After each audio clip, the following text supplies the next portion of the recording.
शिया धर्मगुरु कल्बे जवाद ने कांग्रेस पर आरोप लगाया। जवाद ने कांग्रेस पर मुसलमानों को गुमराह करने का आरोप लगाया। कल्बे जवाद ने कहा कि उनके नाम से सोशल मीडिया में चिट्ठी जारी कर दी गई है, जबकि उस चिट्ठी को उन्होंने लिखा ही नहीं है। आरोप यह है कि जवाद ने अमित शाह को चिट्ठी लिखी, लेकिन कल्बे जवाद का कहना है कि उन्होंने तो कोई चिट्ठी लिखी नहीं। इसके अलावा एक दिन पहले उन्होंने लखनऊ में प्रेस कॉन्फ्रेंस के दौरान दिल्ली से कांग्रेस विधायक हसन अहमद की पिटाई को लेकर कल्बे जवाद ने बचाव किया अपना। कल्बे जवाद ने कहा कि यह सच है कि हसन अहमद उनके खिलाफ लोगों को गुमराह कर रहे हैं, लेकिन उनकी पिटाई में कोई हाथ नहीं है उनका।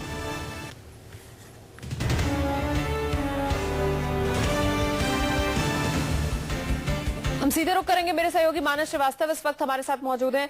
मानस, क्या है पूरा मामला? से जुड़ा हुआ ये मामला है और ये आरोप लगाया जा रहा था कि जो कांग्रेस के विधायक से कल आए हुए थे प्रेस कॉन्फ्रेंस करने के लिए, वहां पर उनके समर्थकों ने पिटाई की। हालांकि खासतौर पर कहना है कि उनके समर्थकों का इसमें कोई हाथ नहीं है। इतना जरूर है कि कुछ विवादास्पद बयान थे, कुछ विवाद थे, जिसको लेकर के उनके समर्थक नाराज थे, क्योंकि बहुत बड़े धर्मगुरु है लखनऊ के और बहुत उनके फॉलोअर्स बहुत ज्यादा है। उसमें से किसी ने इस तरह की हरकत होता की हो, जो जहाँ पर जमनी कॉन्टिनेंटल एक होटल है लखनऊ में, जहाँ पर जो कांग्रेस के विधायक उनकी पिटाई की गई है। हालांकि मौलाना ने इससे साफ इनकार किया। उनका कहना है कि उनके समर्थकों का या उनका इसमें कोई हाथ नहीं है। उन्होंने इस बात की निंदा भी की कि जिस तरह की हरकत हुई है वो उचित नहीं है, लेकिन साथ में उन्होंने ये भी नसीहत दी कि देखिए कि जो विवादित बयान है उससे सही था कांग्रेस विधायक जी। तो ये दो मामले हैं, एक तो हसन अहमद की पिटाई से जुड़ा हुआ मामला, दूसरा मामला एक चिट्ठी का जो सोशल मीडिया पर आजकल खूब सर्कुलेट हो रही है, उसमें कांग्रेस को किस तरीके से कटघरे में खड़ा कर रहे हैं कल्बे जवाद?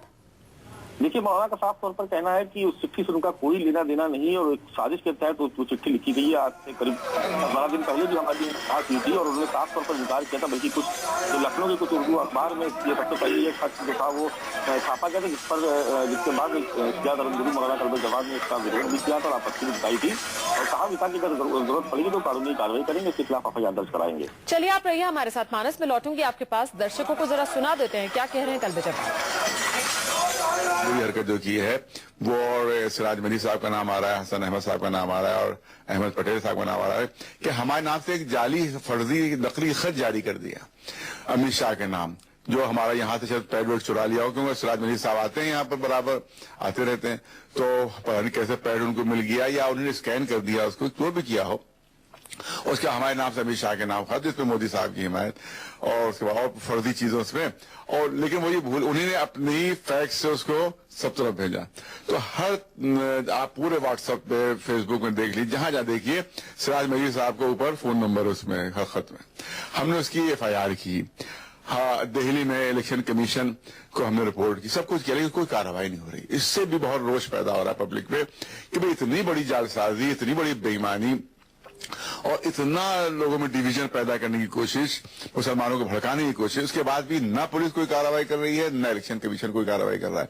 इससे भी पब्लिक बहुत रोष पैदा हो रहा है। उनको लखनऊ में ना आना चाहिए था, उनके खिलाफ बहुत रोष है, बल्कि यहाँ नहीं बल्कि हर तरफ उनके खिलाफ रोष है कि उन्होंने एक तो मातम की, जो हमारा मुकद्दस इबादत है उसकी तौहीन की, उन्होंने इंसल्ट की, उसके अलावा नकली खत जारी किया मेरे नाम से, उसके अलावा अमामे की हमारी जो पगड़ी उसकी तौहीन की उन्होंने। तो उनके खिलाफ हम तो समझते हैं कि जो गुस्सा है लोगों का वो जायज गुस्सा है, लेकिन हम ये नहीं चाहते भाई किसी की पिटाई हो जाए, कुछ हो जाए। अब तो गुस्से का इजहार जो है किसी दूसरी सूरत से होना चाहिए।